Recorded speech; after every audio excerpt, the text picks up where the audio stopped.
की आज प्यारे बाबा के अंदर तारीख की महावाक्य है।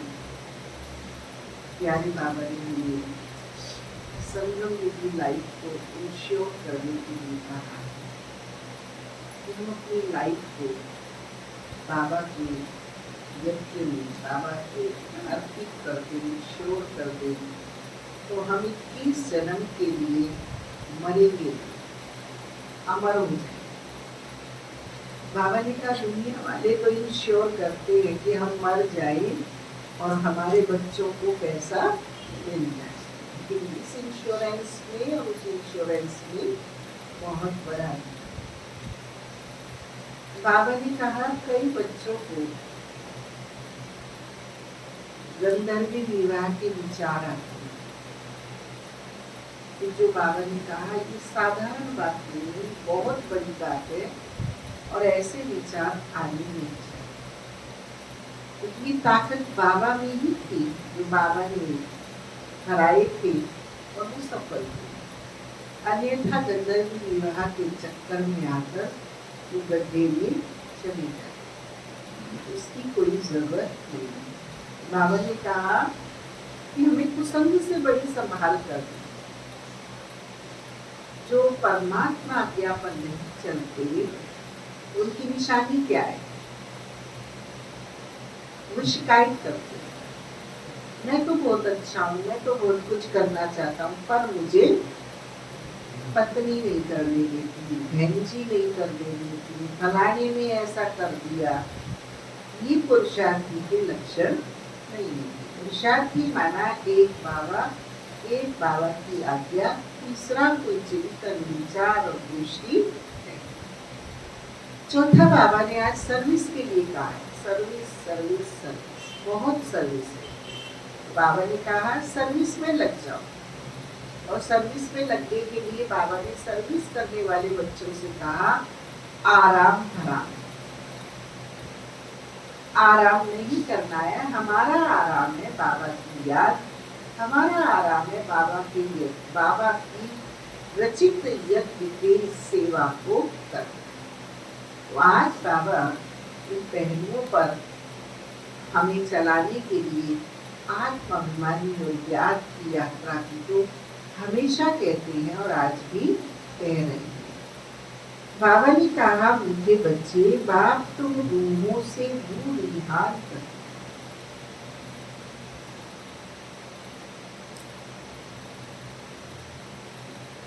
तुम आए हो बाप के पास 21 जन्मों के लिए अपनी लाइफ इंश्योर कर।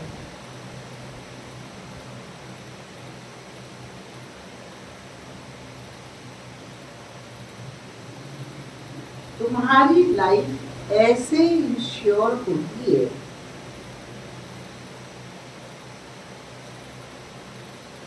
जो तुम अमर बन जाते हो।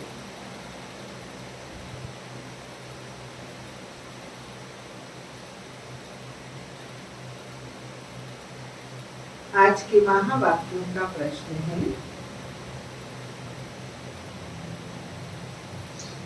मनुष्य भी अपनी लाइफ इंश्योर कराते, तुम बच्चे भी, दोनों में अंतर क्या है?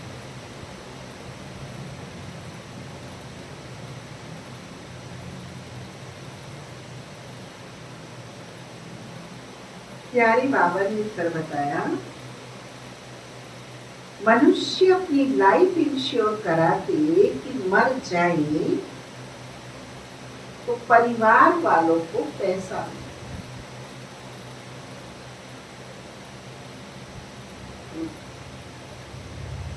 तुम बच्चे इंश्योर करते हो कि 21 जन्म हम मरे ही नहीं, अमर बन जाए।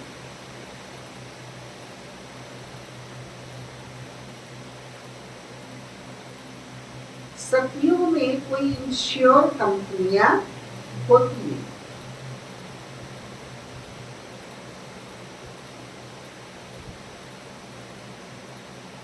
अभी तुम अपनी लाइफ इंश्योर कर देते हो,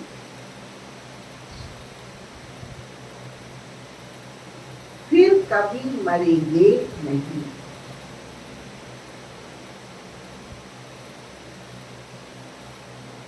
ये खुशी रहनी चाहिए।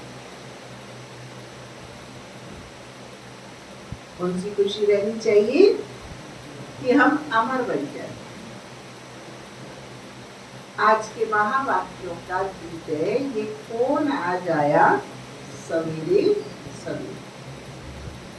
ओम शांति। रूहानी बाप बैठ रूहानी बच्चों से रूहान करती है।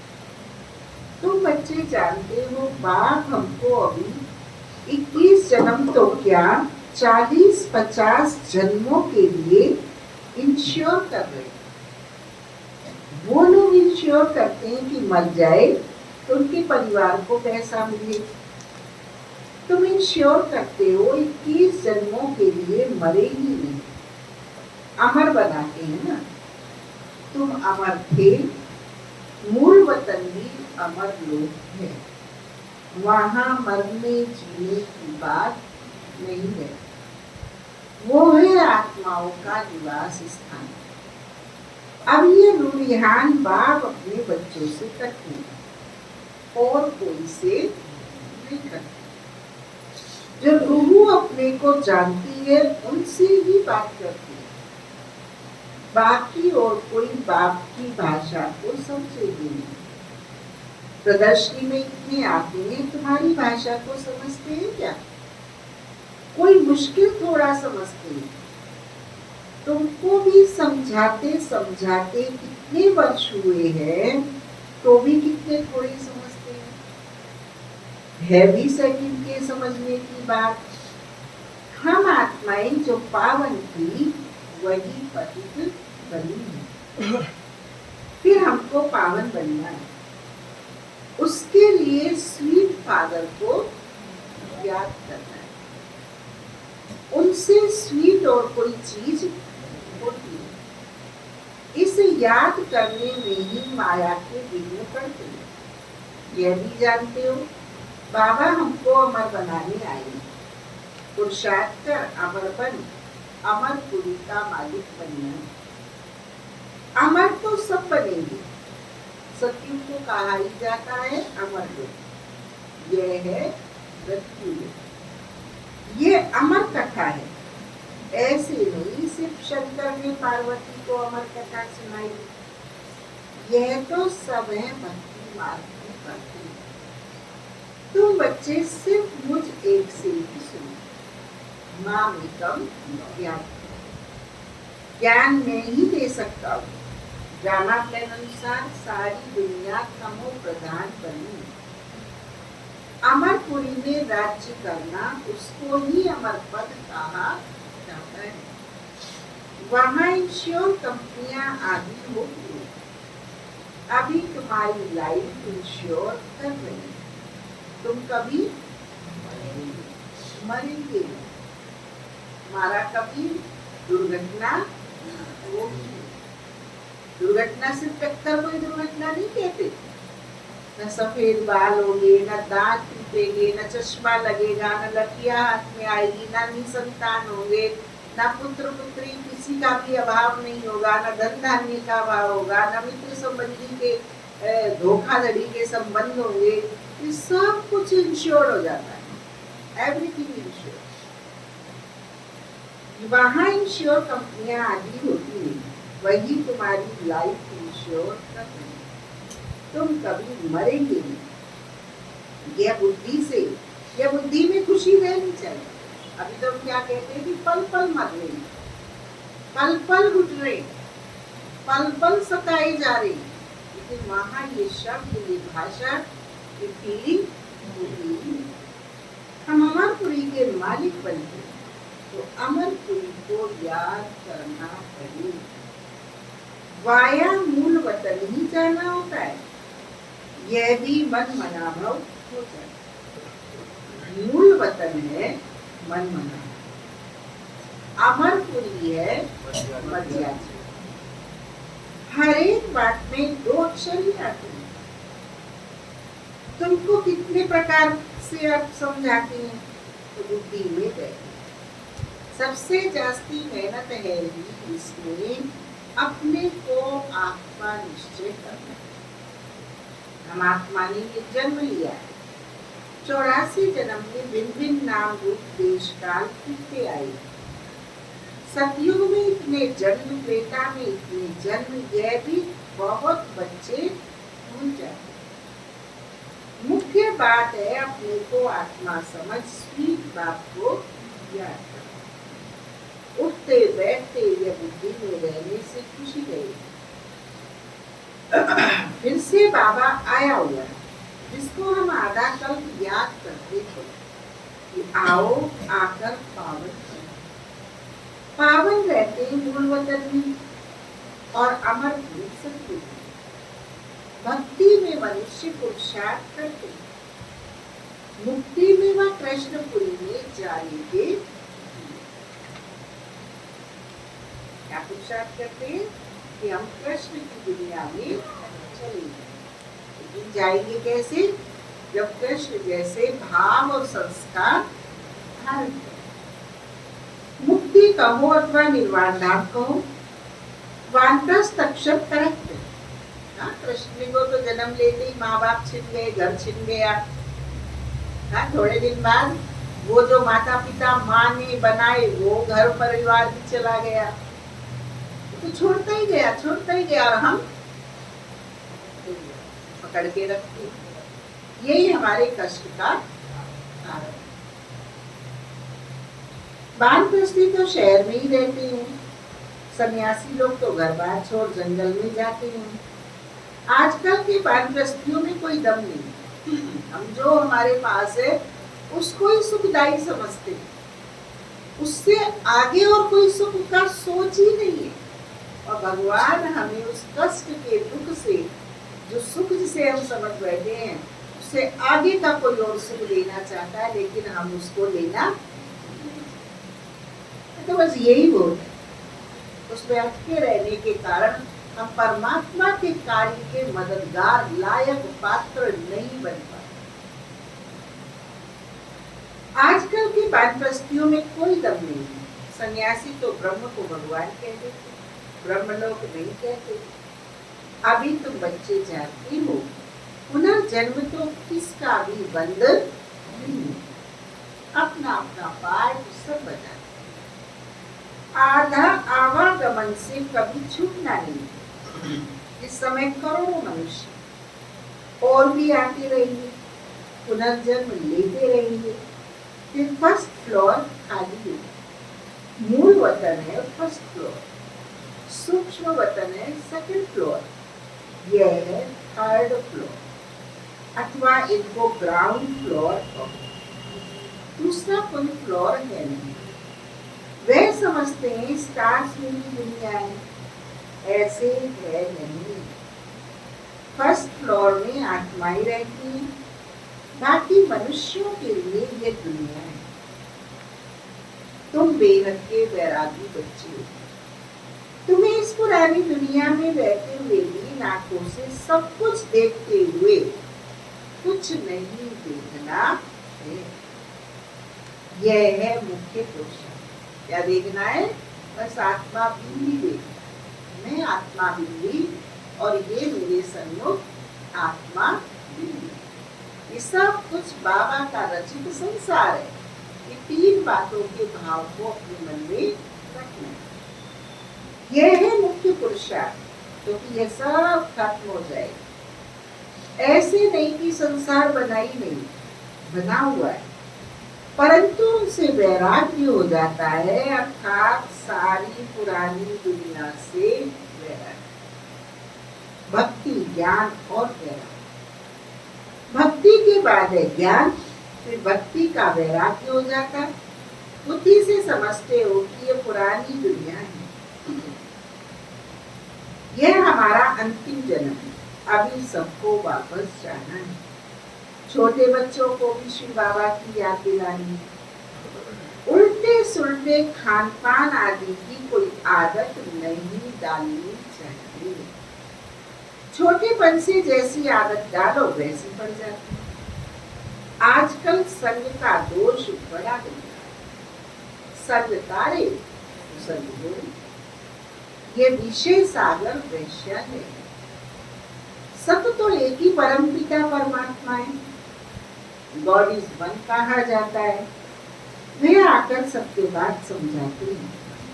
बाप कहते हैं, रूहानी बच्चों, मैं तुम्हारा बाप तुमसे दूर ईहान कर रहा हूं, मुझे तुम बुलाते हो ना। वही ज्ञान का सागर पति पावन, नई सृष्टि का रचयिता, पुरानी सृष्टि का विनाश कराती है। ये त्रैमूर्ति तो प्रसिद्ध है, पूछते ऊंचे शिव। अच्छा, फिर सूक्ष्म वतन में है ब्रह्मा विष्णु शंकर। उन्हों का साक्षात्कार भी होता है क्योंकि पवित्र है ना। उन्हों को चैतन्य में इन आंखों से देख नहीं सकते, बहुत नोदा भक्ति से देख सकते। समझो कोई हनुमान का भक्त होगा तो उनको हनुमान का साक्षात्कार होगा। शिव के भक्त को तो झूठ बताया गया कि परमात्मा अखंड ज्योति स्वरूप है। बाप कहते हैं, मैं तो इतनी छोटी सी थी। वह कहते हैं अखंड ज्योति स्वरूप अर्जुन को दिखाया। उसने कहा बस मैं सहन नहीं कर सकता। उनको दीदार हुआ तो ये गीता में लिखा हुआ है। मनुष्य समझते हैं अखंड ज्योति का साक्षात्कार हुआ। अब बाप कहते हैं ये सब भक्ति मार्ग की बातें दिल खुश करने की। मैं तो कहता ही नहीं मैं अखंड ज्योति स्वरूप हूँ। जैसे बिंदी विसल तुम्हारी आत्मा है वैसे ही मैं हूँ। जैसे तुम ड्रामा के बंधन में हो वैसे मैं भी ड्रामा के बंधन में बंधा हुआ हूँ। सब आत्माओं को अपना अपना पार्ट मिला हुआ है। पुनर्जन्म तो सबको लेना ही है, नंबरवार सबको आना ही है। पहले नंबर वाला फिर नीचे जाता है। कितनी बातें बाप समझाते हैं। ये समझाया है कि सृष्टि रूपी चक्र फिरता रहता है।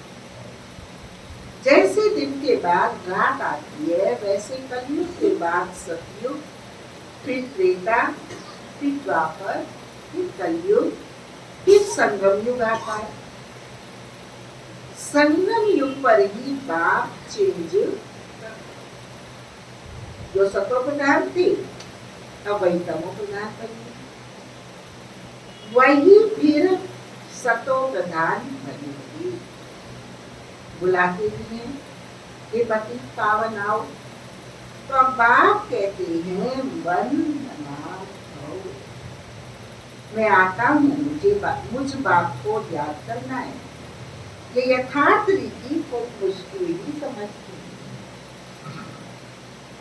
हम आत्माओं का बाप कितना मीठा है, कितना मीठा है, कितना उपकारी है, कोई हिसाब नहीं लेता है, देता ही देता।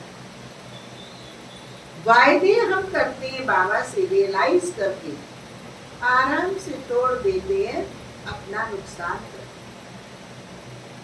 लेकिन बाबा हमको फिर से मिठास, सद्गुण, शक्ति, विवेक, मन को शुद्ध करने का मार्ग देता ही है।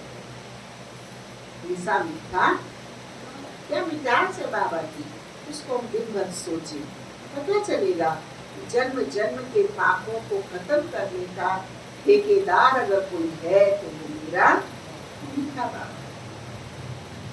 आत्मा ही मीठी है ना, शरीर तो खत्म हो जाता है, फिर उनकी आत्मा को बुलाते। प्यार तो आत्मा से ही होता है ना, संस्कार आत्मा में ही रहते हैं। आत्मा ही पढ़ती सुनती है, देह तो खत्म हो जाती है। मैं आत्मा अमर, फिर तुम मेरे लिए रोते क्यों? जब हमने शरीर छोड़ दिया तो बाबा कहते आत्मा तो अमर है, फिर उसके लिए रोते क्यों? यह तो देह अभिमान, रोते हैं हम जैसे बने नहीं। अब जो उन्होंने दिया है वो हमें कौन देगा? इसलिए देंगे। अगर हम जैसे बन जाएं तो रोने की दरकार न पड़े। तुम्हारा देह में प्यार। कलयुग में तो कोई मर जाए तो क्या कहेंगे? अच्छा है ना, पेंशन तो मिलेगी, बच्चे की नौकरी तो लग जाएगी। कभी मुझे एक सूचना मिली कि कोई छोटी उम्र का भाई चला गया है, विडो हो गई, उसका आज किसी को फिक्र नहीं है। चला गया तो कोई बात नहीं, विडो हो गई कोई बात नहीं, स्वतंत्र हो गई। चार जो बाकी विवाही सुननी करनी पड़ती थी छूट गई उनसे, आजाद हो गई। आज कोई संबंध में मर्यादा बंधन में रहना नहीं चाहता। फायदा देख रहे हैं कि बच्चे को नौकरी मिल जाएगी, पेंशन 60,000 मिल जाएगी, कोई बात नहीं, जिंदगी गुजर बसर हो जाएगी। ये आज संबंधों की सत्यता, मधुरता, विश्वसनीयता है। और वो जीने वाला क्या कहता है? मेरे बिना तो मुझे ही नहीं सकता। मैं मर रहा है और उसकी हवा निकलते ही उसके खास है वो ये कह रहे हैं, चला गया। तुम्हारा देह में प्यार होना चाहिए, आत्मा में प्यार, अविनाशी चीज में प्यार होना चाहिए।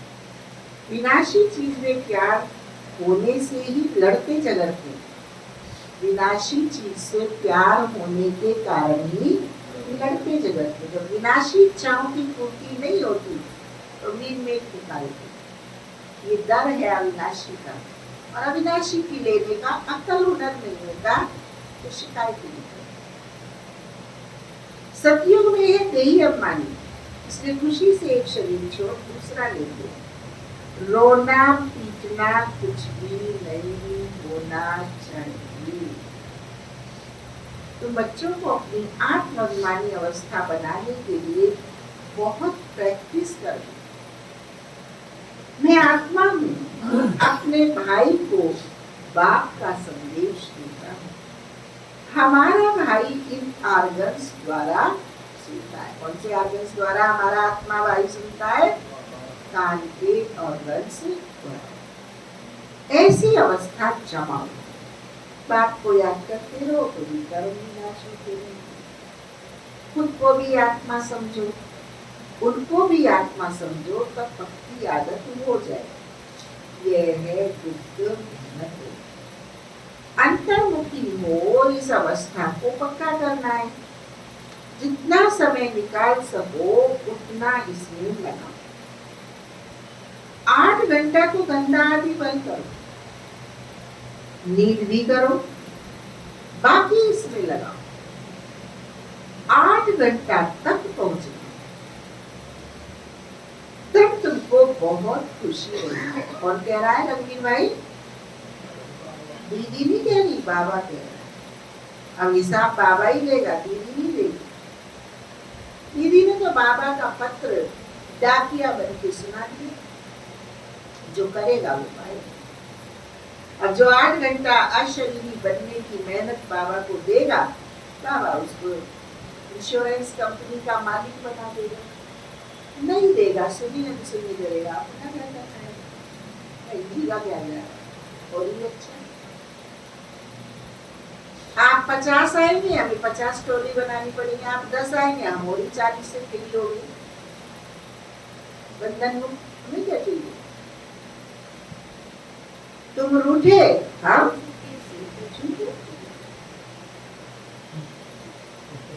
बाबा को याद करके रोटी का भोग लगा के खाते रहो, और ही ताकत आएगी। कोई अम्बानी बनेगी, हमें क्या दिक्कत?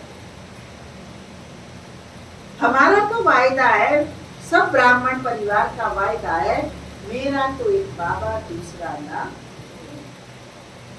उस एक वायदे को निभाने के लिए ये सब विधा बाबा ने बनाकर हमको दी।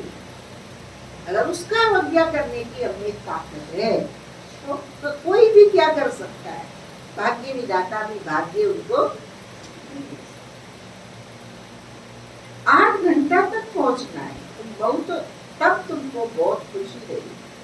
पतित पावन बाप कहते, मुझे याद करो तो तुम्हारे विकर्म विनाश।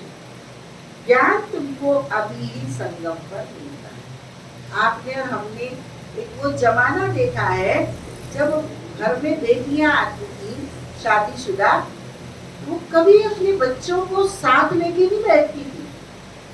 कभी दरवाजे में जब घुसते थे तो अलग अलग होके घुसते थे। ये मर्यादाएं थी। संबंध तो संबंध है, परिवार तो परिवार है, लेकिन बड़े छोटे की अदब कायदा मर्यादाएं हुआ करती। आज उसी स्तर से बाबा कहता है देखो भूलो, संबंध कहीं जाएंगे नहीं, लेकिन आपकी आत्माभिमानी स्थिति चली जाएगी। उस आत्माभिमानी स्थिति को, परमात्मा याद की स्थिति को बनाने के लिए बाबा ने हमें ये परवेश, अकेले आए हैं, अकेले जाना है, अकेले बाबा को अकेले ही याद करो। सब अपना कर्म भाग्य पा रहे हैं, सब अपना खा रहे हैं, हम किसी के लिए कुछ भी, क्योंकि मैं बाबा की बाबा, सबका वायदा यही है ना, उसे निभाने का है, निभाने का अकल होना चाहिए। ज्ञान तुमको अभी संगम पर मिलता है, महिमा सारी संगम युक्त है, जबकि बाप बैद तुमको ज्ञान समझाते हैं, इसमें स्थूल कोई बात ही नहीं। यह जो तुम लिखते हो वह सब खत्म हो जाएगा। नोट भी इसलिए करते हैं जो पॉइंट्स नोट होने से याद रहे। कोई की बुद्धि तीखी होती है तो बुद्धि में याद रहती है, नंबर बात तो है ना। मुख्य बात है बाप को याद भी हल्की सल्की नहीं, पावरफुल याद, विक्रम विनाश करने वाली याद। अभी दादी जी की अंत्येष्टि हुई तो अंत्येष्टि में सब चाहते थे परिक्रमा लगाए दादी, क्योंकि स्थल छोटा था, बहुत लोग नहीं जा सकते थे एक साथ। तो जिन्होंने इस बात का महत्व समझा तो वो गए परिक्रमा लगाने। तो जब परिक्रमा लगा रहे थे वहां पर, तो आप देखिए दादी जी की स्थल यहाँ था और गेट के बाहर तक की दूरी तक भी इतना ताप था कि आप इतनी दूरी से भी गुजर नहीं सकते। आप अपनी दूरी को और बढ़ा रहे थे उस ताप से बचने के। तब वो अनुभूति इस बात को साबित कर रही थी कि जैसे तपोनिष्ठ दादी की ज्वाला इतनी प्रखर है, प्रबल है, जो हमें देह को दूर कर दी अपने से, उसी की ऐसी ही योग की प्रज्वलित स्थिति का नाम विक्रम विनाश करने वाली योग है। योग को बाबा क्या कहते हैं? एक है रूरिहान वाली याद, एक है मुलाकात वाली याद, एक है लवलीन होने वाली याद, और एक है विक्रम विनाश करने वाली योग अग्नि की याद। अब मेरी याद कैसी है ये मुझे देखो। जैसे उस प्रज्वलित अग्नि से हम दूर भाग रहे थे, कर्तव्य भी कर रहे थे, लेकिन फिर भी दूरी बना रहे, और नजदीक नहीं जा रहे। ऐसे ही जब हमारी योग की प्रचंड स्थिति, ज्वाला स्वरूप स्थिति होगी, तो ये पुराने कई सब जन्मों के भाव, स्वभाव, संस्कार हमसे ऐसे ही दूर भाग जाए और भागते, लेकिन लंबे समय का अभ्यास, तेली अपनी अवस्था और बाबा की गहन प्रगाढ़ याद। मुख्य बात बाप को याद करना। इंसेंटिव ग्रुप में भी जब हम आईसीयू में भर्ती होते तो कोई एंट्री नहीं अलाउ होती। ऐसे ही देह से देह के सब संबंधों को, देह से न्यारे, संबंधों से न्यारे, संस्कारों से न्यारे, तभी वो आग योग अग्नि घड़ती। ऐसे हल्की सल्की याद से हमें प्राप्ति होने वाली, वर्तमान और भविष्य दोनों ही नहीं होने वाली। मुख्य बात बाप को याद करना और सृष्टि चक्र को याद करना, तो विक्रम नहीं करना है। तो याद करना है और जो बाबा ने श्रीमत दी है उसके विपरीत आचरण नहीं करना। दो काम एक साथ करने, पुराने खत्म करने, नए बनाने नहीं है, तब हम क्लीन चीजों होंगे। गृहस्थ व्यवहार में भी रहना है, पवित्र जरूर बनना है। कई गंदे ख्यालात वाले बच्चे समझते हैं हमको ये फलानी बहुत अच्छी लगती है, इससे हम गंधर्वी विवाह कर दें। परंतु ये गंधर्वी विवाह को तब कराते हैं जबकि मित्र संबंधी आदि बहुत तंग करते हैं, तो उनको बचाने लिए। ऐसे थोड़े ही सब कहेंगे हम गंधर्वी विवाह करेंगे, वे कभी रह नहीं सके। पहले दिन ही आकर गटर में पड़ेंगे, नाम रूप से दिल लग जाती। यह तो बड़ी खराब बात है। अभी हम भी सुनते हैं हम शिवानी बनेंगे, बनने शिवानी, नाम भी बोलने में नहीं आता है। बनने के लिए तप चाहिए, कांस्टेंट कंसंट्रेशन चाहिए, कांस्टेंट अपने लक्ष्य और ध्येय के लिए समर्पण चाहिए। जो परमात्मा ज्ञापन निर्बंधन जीवन नहीं जी सकते तो आप दो जगह लेकर कैसे जी सकते? तो देखते हैं वो शिवानी कहाँ गुम हो जाती, शब्द ही उनकी जिंदगी से गायब हो जाता है और वो अपनी उस विषैली कसैली दुनिया में आकर ही डूब जाती। नाम रूप में दिल लग जाती, ये तो बड़ी खराब बात है। गंधर्वी विवाह करना कोई मासी का धर्म नहीं। हमारी शुक्ला दीदी की मासिक मीटिंग में तो बता रही थी, हमारे यहाँ पैड पोर्टल में टीचर्स कैसे बनती हैं उसका विधा किया। इस बात में मासिक मीटिंग में 4 घंटे चर्चा का विषय रहा कि कन्या और माता में क्या अंतर। जिस कन्या ने किसी पुरुष के हाथ में अपना हाथ पकड़ा दिया वो वापस कन्या नहीं बन सकती, चाहे वो विवाह में जाती है या नहीं जाती, उसको कन्या की श्रेणी में नहीं रखा। कन्या एक पवित्र शब्द है, जिसे देह और देह की वासनाओं से मुक्ति है, उसका नाम कन्या। कहते शुक्ला दीदी का बाबा ने कराया था गंधर्वी विवाह। कहते शुक्ला दीदी ने सुंदरलाल जी को हाथ नहीं दिया था, शुक्ला दीदी ने मम्मा को हाथ दिया था, सुंदरलाल जी ने ब्रह्मा बाबा के हाथ में हाथ दिया। ये रहस्य हमें परसों ही पता चला, 11-12 तारीख में पता चला। ये था गंधर्वी विवाह। वो ताकत थी उनके अंदर, वो बल था उनके अंदर, जो विवाह होने के बाद भी, गंधर्वी विवाह कहे जाने के बाद भी कभी उन्हें एक दूसरे से वाइब्रेशन भी अपने पन का नहीं, उसे कहते गंधर्वी। युगल जीवन, गृहस्थ जीवन की भी बहुत सारी मर्यादाएं। जिस पवित्र गृहस्थ जीवन में हम ब्रह्मचर्य व्रत की पालना करते हुए हमारे आचरण पे विकारी पतित गृहस्थियों को संकल्प चल जाए, वो हमारा ब्रह्मचर्य नहीं है।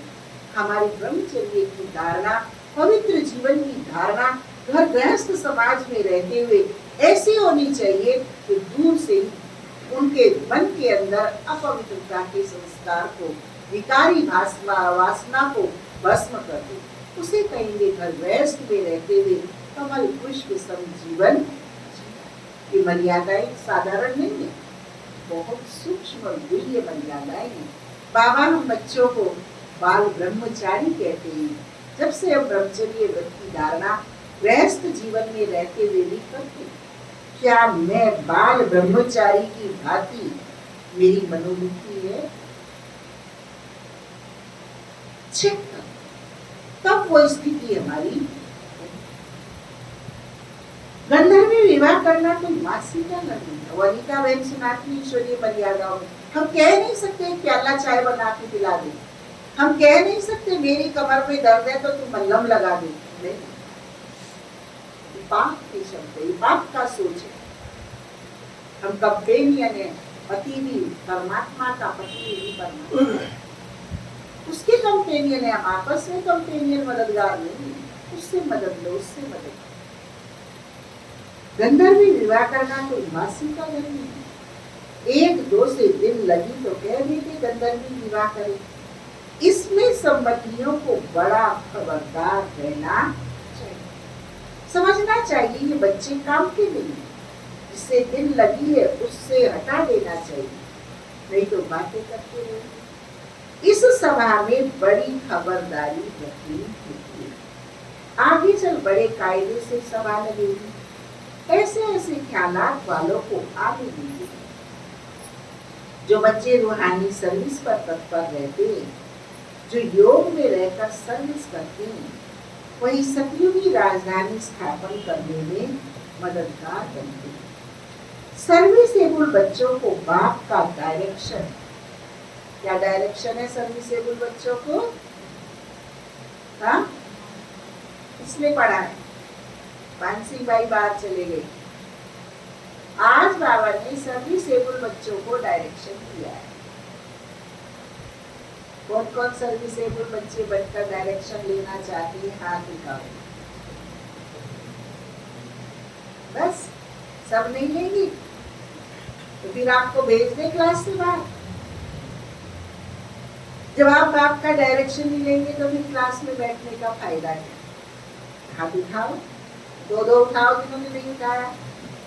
बाबा जरूर करेंगे, आप जो कहेंगे वो अवश्य पालन करेंगे, उसके बिना हम अपने सर को खड़ा नहीं रखेंगे, सर कलाम कर देंगे, पर आपकी आज्ञा जरूर पालन करेंगे। तो बाबा कहते आराम हराम है। रिटायरमेंट होते कितने घंटे आराम करते हैं? जैसे ड्यूटी में जाते थे वो इतना ही आराम लेते हैं या ज्यादा लेने लगे? चेक करो। बाबा ने रिटायर नहीं किए हो, बाबा ने तो आपको बच्चा बना के एक्टिव किया है। सर्विसेबल बच्चों को बाप का डायरेक्शन है, आराम हराम। जो बहुत सर्विस करते हैं वे जरूर राजा रानी बनेंगे। जो मेहनत करते हैं, आप सामान बनाते हैं, उनमें ताकत भी रहती है। अभी हमारी मोहिनी दीदी 84 वर्ष की है, वो अपना अनुभव साझा कर रही थी। वे कितने साल की है?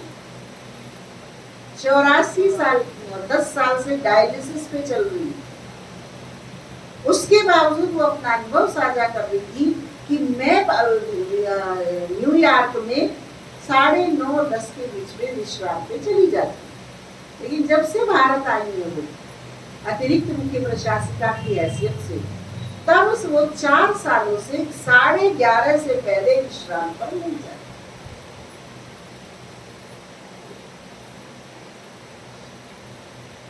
सबसे उन्होंने क्लास में सबसे पूछा उम्र किसकी है, सबसे ज्यादा उम्र की वो थी क्लास में।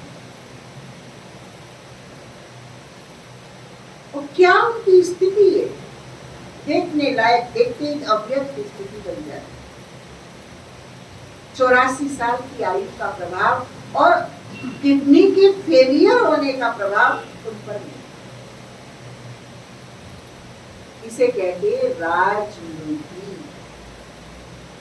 इसे कहते सुप्रीम सर्जन की।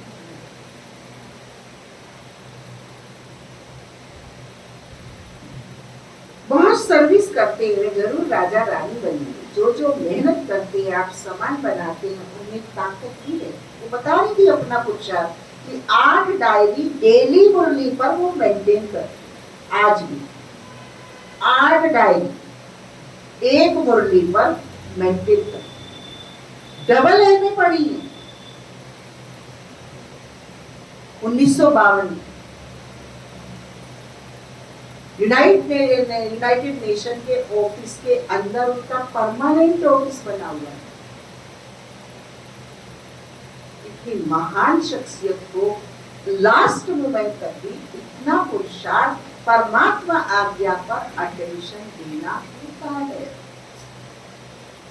तब जाके कुछ लायक भगवान के हम बनते हैं। ऐसे भक्ति के सत्संग की तरह अलौकिक जीवन नहीं जिया जाता।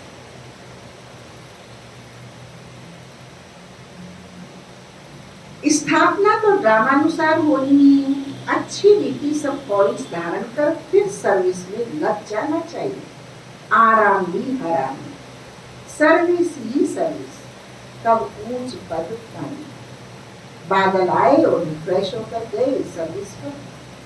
सर्विस तो तुम्हारी बहुत लिखी है। हाँ, बाबा ने कहा सन्यासी आदमी चरणों में गिरेंगे, किस्म किस्म के चित्र निकालेंगे जो मनुष्य झट समझ जाए। ये चित्र आदि भी इम्प्रूव होते जाएंगे। इसमें भी जो अच्छे हमारे ब्राह्मण कुल के होंगे तो अच्छी रीति समझेंगे, समझाने वाले भी अच्छे हैं तो कुछ समझेंगे। जो अच्छी रीति धारणा करते हैं, बाप को याद करते हैं, उनके चेहरे से ही मालूम पड़ जाता है बाबा हम तो आपसे पूरा वर्षा देंगे। उनके अंदर खुशी के ढोल बजते रहे। कल बाबा ने कहा ना मियाँ मिट्टू बच्चे बस हम तो इतने ही दी गए, मैं आत्मा हूँ तू परमात्मा, परमधाम से आई है, ड्रामा में पार्ट बच रहा है, बाबा आया है, बाबा चला जाएगा, हम भी आए हैं, हम भी चले जाएंगे, इससे काम चल रहा है। ये जो तुलसीदास चंदन जिसे तिलक दिए ऐसे आत्मा नहीं बनोगी। अपने से बैठ के मेहनत करनी पड़ेगी, तब आत्मा अभिमानी बनेगी। सर्विस का बहुत शौक होगा, रिफ्रेश हुए होंगे भाभी। सर्विस के लिए हर एक सेंटर में बहुत तैयार होने चाहिए। तुम्हारी सर्विस तो बहुत फैलती जाएगी, तुम्हारे साथ मिलते जाएंगे। आखिरी एक दिन सन्यासी भी आए। अभी तो उन्होंने गिरा जाएंगे, उनके पैरों पर पड़ते हैं, पूछते हैं। बाप कहते हैं मेरे तो पैर है ही नहीं, इसलिए पूछने भी नहीं देंगे। मैंने तो ये तन लोन लिया है, इसलिए इनको भाग्यशाली कहा जाता है। इस समय तुम बच्चे बहुत सौभाग्यशाली हो, क्योंकि तुम यहाँ ईश्वरीय संतान। गायन किए, आत्मा परमात्मा अलग रहे बहुता, सुंदर लीला कर दिया, जब सबको मिला करना। तो जो बहुत काल से अलग रहे हैं वही आगे, उनको ही आकर पढ़ा। रोहिणी दीदी को रियलाइजेशन किसे कहते हैं, स्व शुभ चिंतन किसे कहते हैं, स्व परिवर्तन किसे कहते हैं, इन बड़ों से सीखने को मिलता है। उन्हें क्लास में आना था हमारे लिए 12 बजे, और 12 बजे राजस्थान का उप मुख्यमंत्री रतन मोहन दादी जी को श्रद्धांजलि देने पहुंचे। अब मृत्युंजय भाई ने रोहिणी दीदी से भी टाइम ले लिया। अब क्या होगा, 12 बजे क्लास में नहीं आ सकते, फोन से मिल के करते, फोन बजे आए। हमें तो किसी को कुछ नहीं पता, हमें तो यही पता दीदी का क्लास है, दीदी क्लास के लिए सब अलर्ट थे, आह्वान कर रहे थे। आके उन्होंने एक्सप्लेनेशन दिया, सॉरी किया, मोहिनी दीदी की बता रही, और बताया कि कुछ उन्हें नहीं पता कौन है वीवीआईपी, पर उन्हें बताया गया कि कोई वीवीआईपी आए हैं राजस्थान के और उनसे मिलना है, उन्हें दृष्टि की सौगात देनी है, इसलिए वो फोन आने आके बताया कि आप लोगों का इतना भी संकल्प चलाने के मैं निमित्त, इसे कहते हैं अपना वेलविशर, केयरिंग नेचर, अपने प्रति केयरिंग नेचर, कि मैं अपने संकल्प से विकल्प से सबसे अलग।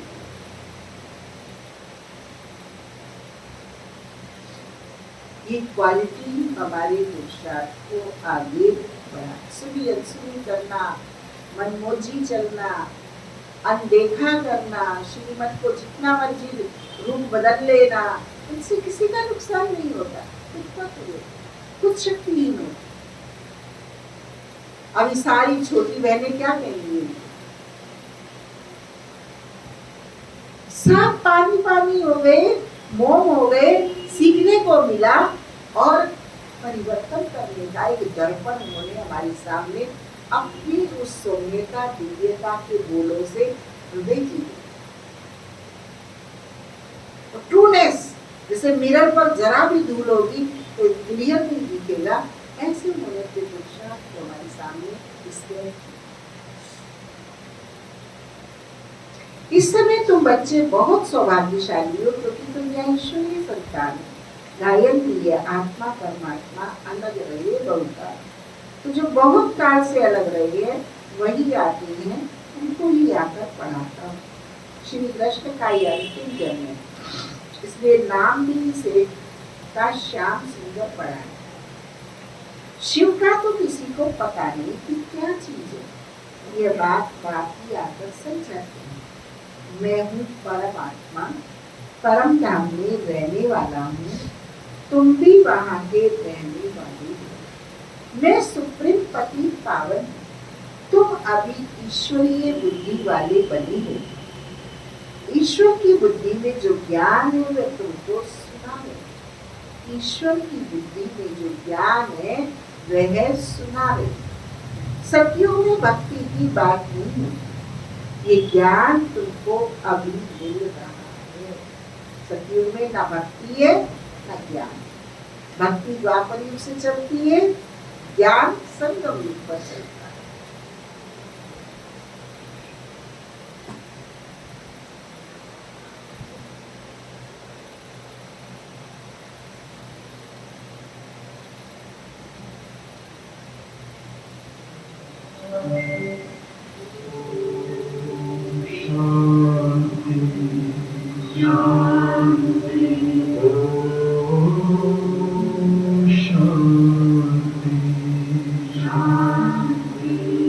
अंतर मन में ज्योति जगा लो, होगा दूर अंधेरा।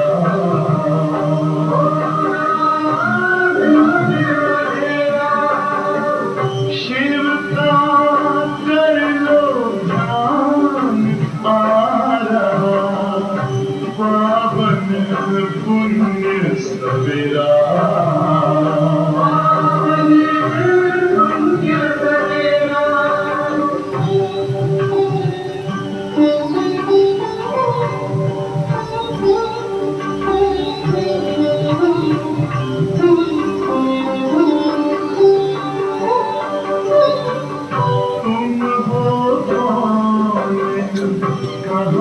से आए अपने आप को जानो, राजयोग के द्वारा अपना परम पिता पहचानो। इसी राजपथ पर चलकर मानो अपना बसेरा।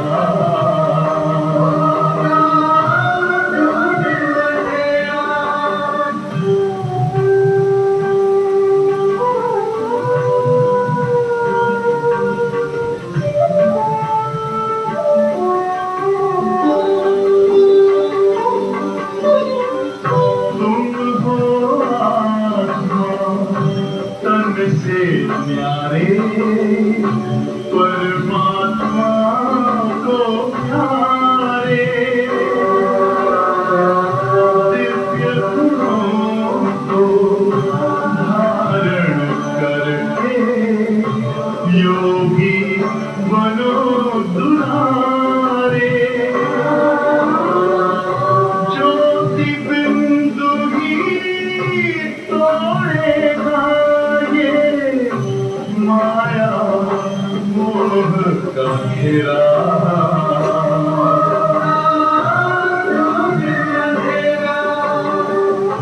अंतर मन में ज्योति जगा लो, होगा दूर अंधेरा।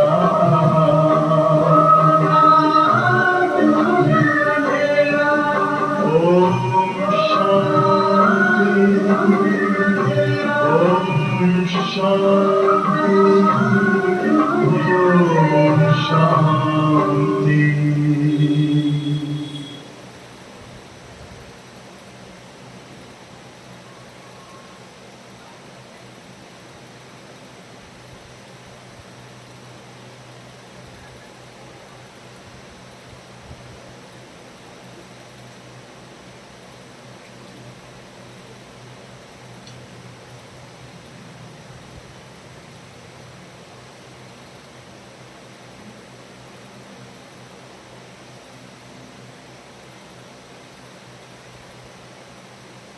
अच्छा, मीठे मीठे लगे बच्चों को भी माता पिता बाप दादा का प्यार और गुड मॉर्निंग। रूहानी बाप की रूहानी बच्चों को नमस्ते।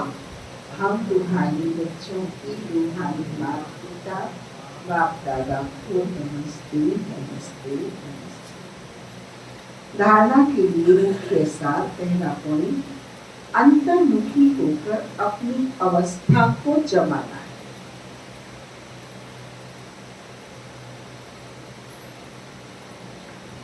अभ्यास करना ही आत्मा। अपने भाई को बाप का संदेश देना है। अपने भाई माना आत्मा।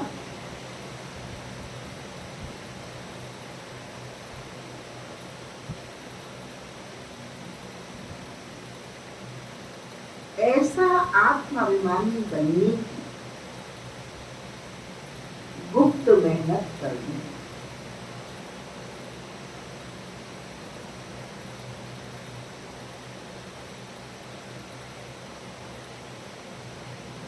दूसरा पॉइंट, रूहानी सर्विस का शौक रखना।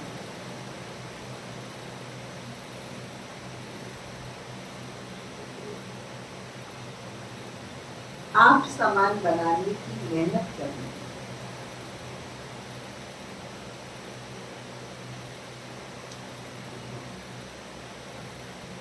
संग का दोष बड़ा गंदा है।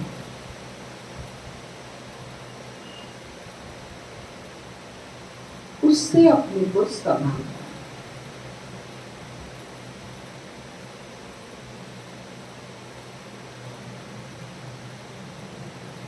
उल्टे खान पान की आदत नहीं डालनी। उल्टा खान पान क्या है? बिस्किट है, लिम्का, पेप्सी, कोको कोला है, बाजार की आइसक्रीम है, ब्रेड है, ये सब चीजें हमें नहीं खानी। हमारे लिए भगवान ने सूखे चने और फल बनाए। उबले चने खाओ, सूखे चने खाओ, फल में उबाल के खाओ। बाजार का उबला चना भी नहीं, हाँ भुना चना ले सकते। आज सतगुरु बाबा ने उन बच्चों को बताया, विश्व कल्याण के कार्य में सदा रुचि रहने वाले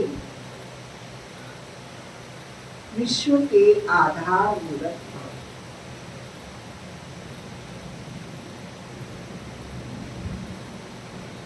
विश्व कल्याण के कार्य में सदा रुचि रहने वाले विश्व के आधार मूर्त भव। विश्व कल्याणकारी बच्चे स्वप्न में भी फ्री नहीं रह सकते।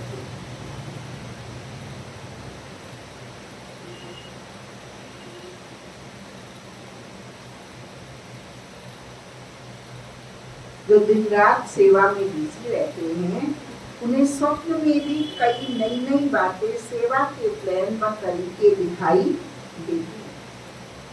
वे सेवा में बिजी होने के कारण अपने पुरुषार्थ के व्यर्थ से और औरों के भी व्यर्थ से बचे रहते हैं। उनके सामने बेहद विश्व की आत्माएं सदा इमर्ज रहती, उन्हें जरा भी अलबेलापन आ नहीं सकता। ऐसे सेवाधारी बच्चों को आधार मूर्त बनने का वरदान प्राप्त हो जाए। आज के महावाक्यों का स्लोगन, संगम युग का एक एक सेकंड वर्षों के समान है, इसलिए अलबेलेपन में समय नहीं गवाओ। क्या बता रहे बाबा? संगम युग का एक एक सेकंड वर्षों का है, इसलिए अलबेलेपन में समय नहीं गवाओ। अव्यक्त इशारा है। कॉम्बाइंड रूप की स्मृति से सदा विजयी बने।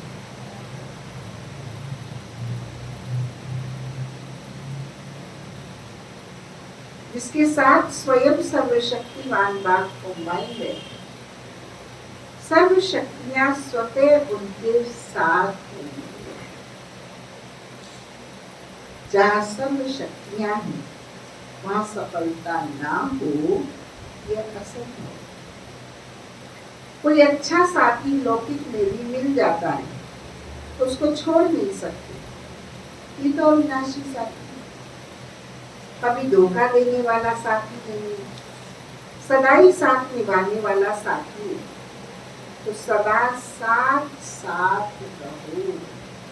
ओम शांति। ये थे आज के 15 अप्रैल के महा